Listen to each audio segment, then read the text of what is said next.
नमस्कार दोस्तों।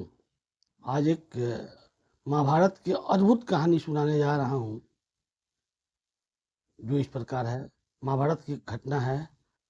लक्षागिरी के उपरांत पांडव अपनी माँ कुंती के साथ इधर से उधर भ्रमण कर रहे थे। वे ब्राह्मणों के वेश धारण किए हुए थे, भिक्षा मांगकर खाते थे और रात में वृक्ष के नीचे सो जाया करते थे। भाग्य और समय कि यह कैसी अद्भुत लीला है। जो पांडव हस्तिनापुर के राज्य के भागीदार हैं और जो सारे जगत को अपनी मुट्ठी में करने में समर्थ हैं, उन्हीं को आज भिक्षा पर जीवन यापन करना पड़ रहा है। दोपहर का समय था।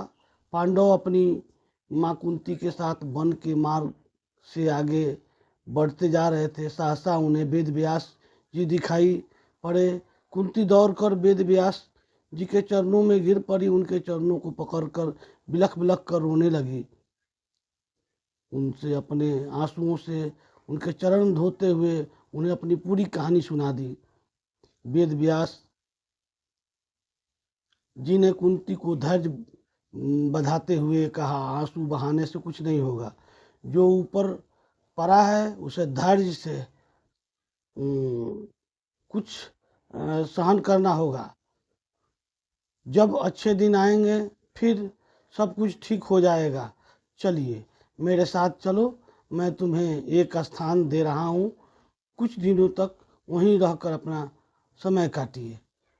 वेद व्यास जी पांडवों को एक नगर में ले गए।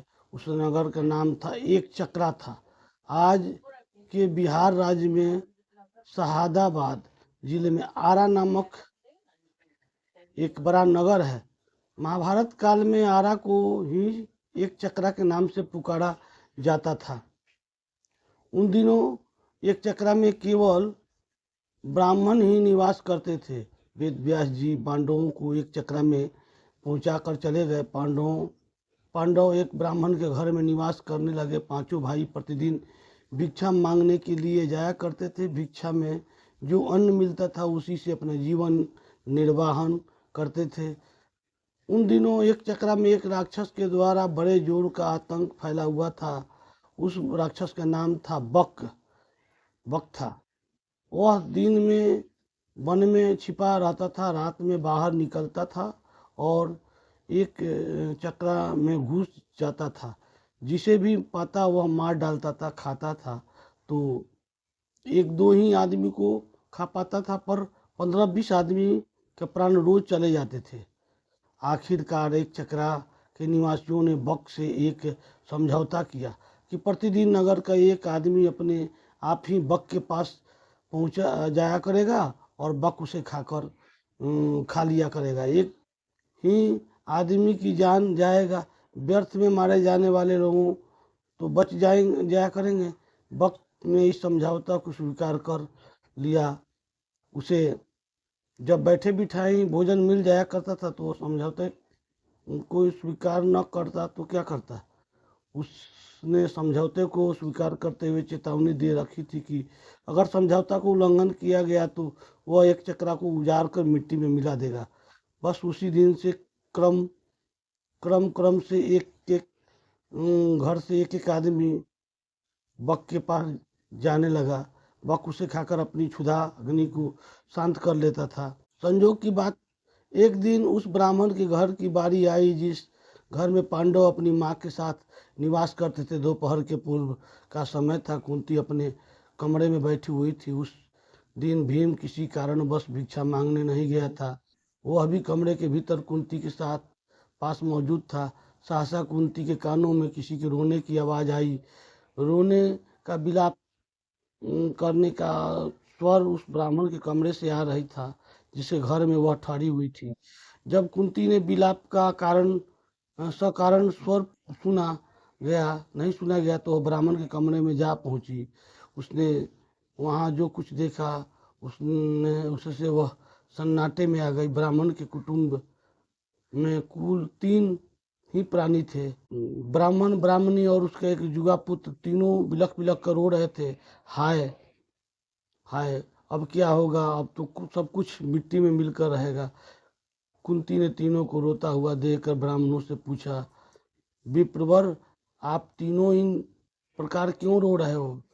क्या मैं जान सकती हूँ कि किस कारण रुदन रो रहे हो? कष्ट से आप तीनों को अत्यंत दुखी बना रखा है। ब्राह्मण ने आंखों से आंसुओं की बूंद गिराते हुए उत्तर दिया, बहन, तुम सुनकर क्या करोगी? हमारा कष्ट एक ऐसा कष्ट है जिसे कोई दूर नहीं कर सकता। कुंती के सहानुभूति स्वर में कहा, हम तो गरीब ब्राह्मण हैं, सच हम आपके कष्ट को दूर नहीं कर सकते, किंतु फिर भी सुनने में हर्ज ही क्या है? हो सकता है कि हम आपके कुछ काम आ जाएं। जब कुंती ने बहुत आग्रह किया तो ब्राह्मण ने बक राक्षस की पूरी कहानी उसे सुना दी। कहानी सुनकर उसने सिसकते हुए कहा, बहन, हम कुल 3 ही प्राणी हैं। यदि कोई एक राक्षस के पास जाता है तो वह उसे मारकर खा जाएगा, हमारा घर बर्बाद हो जाएगा। इसलिए हम सोचते हैं कि हम तीनों ही राक्षस के पास चले जाएंगे। हम इसलिए रो रहे हैं, आज हम तीनों के जीवन का अंत हो जाएगा। ब्राह्मण की करुणा कथा सुनकर कुंती बड़ी दुखी हुई। वह मन ही मन कुछ क्षणों तक सोचती रही, फिर बोली, विप्रवर, मैं एक बात कहती हूँ, उसे ध्यान से सुनिए। मेरे 5 पुत्र हैं। आज मैं अपने एक पुत्र को आपके कुटुंब की ओर से राक्षस के पास भेज दूंगी। यदि राक्षस मेरे पुत्र को खा जाएगा तो भी मेरे 4 पुत्र शेष रहेंगे। कुंती की बात सुनकर ब्राह्मण स्तब्ध रह गया। उसने परोपकार में धन देने वालों की कहानी तो बहुत सुनी थी, पर पुत्र देने वालों की बात आज उसने पहली बार सुनी है। वह कुंती की ओर देखता हुआ बोला, बहन, तुम तो कोई स्वर्ग की देवी ज्ञात हो रही हो। मुझे इस बात पर गर्व है कि तुम्हारी जैसी देवी मेरे घर में अतिथि के रूप में मेरे लिए पूजनीय हो। मैं अपने अतिथि से प्रतिदान लूं, यह अधर्म मुझसे नहीं हो सकेगा। मैं मिट जाऊंगा, पर मैं अतिथि को कष्ट नहीं पड़ने दूंगा। ब्राह्मण की बात सुनकर कुंती बोली, आपने हमें आश्रय देकर हम पर बड़ा उपकार किया है। आप हमारे उपकारी हैं। हमारा धर्म है कि आपके कष्ट को न पड़ने दें। आप अपने धर्म का पालन तो करना चाहते हैं, पर हमें अपना धर्म पालन से क्यों रोक रहे हैं? कुंती ने जब बहुत आग्रह किया तो ब्राह्मण ने उसकी बात मान ली। उसने दबे स्वर में कहा, अच्छी बात है बहन, ईश्वर तुम्हारा भला करे। कुंती ब्राह्मण के पास से उठकर भीम के पास गई। उसने पूरी कहानी भीम को सुनाकर कहा, बेटा, परोपकार से बढ़कर कोई धर्म नहीं होता। तुम ब्राह्मण को कुटुंब की ओर से बक के पास जाओ। यदि बक तुम्हें मारकर खा जाएगा तो मुझे प्रसन्नता होगी कि मेरा बेटा परोपकार की वेदी पर बलि हो गया। भीम ने बड़े हर्ष के साथ अपनी माँ की आज्ञा को स्वीकार कर लिया। उसने कहा, माँ, तुम्हारी आज्ञा शिरोधार्य है। बक मुझे मारकर खा जाएगा, तुम्हारे आशीर्वाद से मैं उसे मिट्टी में मिला दूंगा। संध्या का समय था। भीम एक गाड़ी के ऊपर खाने पीने के सामान लाद कर उसे खींचता हुआ बक के निवास की ओर चल पड़ा। वह बक के निवास पर पहुंचकर गाड़ी पर लदे हुए खाने के सामान को स्वयं खाने लगा। बक कुपित हो उठा। वह गरजता हुआ बोला, एक तो तुम देर से आ रहे हो और ऊपर से मेरा भोजन खा रहे हो। इतना कहकर भीम पर टूट पड़ा। भीम तो पहले से ही तैयार था। दोनों में मल्ल युद्ध होने लगा। दोनों की गर्जना और ताल ठोकने के शब्दों को वायुमंडल गूंज उठा। बक ने बड़ा प्रयत्न किया कि वह भीम को मल्लयुद्ध में पछाड़ दे, पर वह सफल नहीं हुआ। वह स्वयं भीम को पकड़ में आ गया। भीम ने उसे धरती पर गिराकर उसे गले को इतने जोर से दबाया कि उसकी जीभ बाहर निकल आई। वह प्राण शून्य हो गया। भीम ने उसे उठाकर नगर के फाटक के पास भेज दिया। उधर संध्या समय चारों भाई भिक्षाटन से लौटे तो कुंती से सब कुछ सुनकर ये बड़े दुखी हुए। उन्होंने अपनी माँ से कहा, तुमने भीम को अकेला भेजकर अच्छा नहीं किया माँ। हम भाइयों में वही एक ऐसा भाई है जो संकट के समय काम आता है।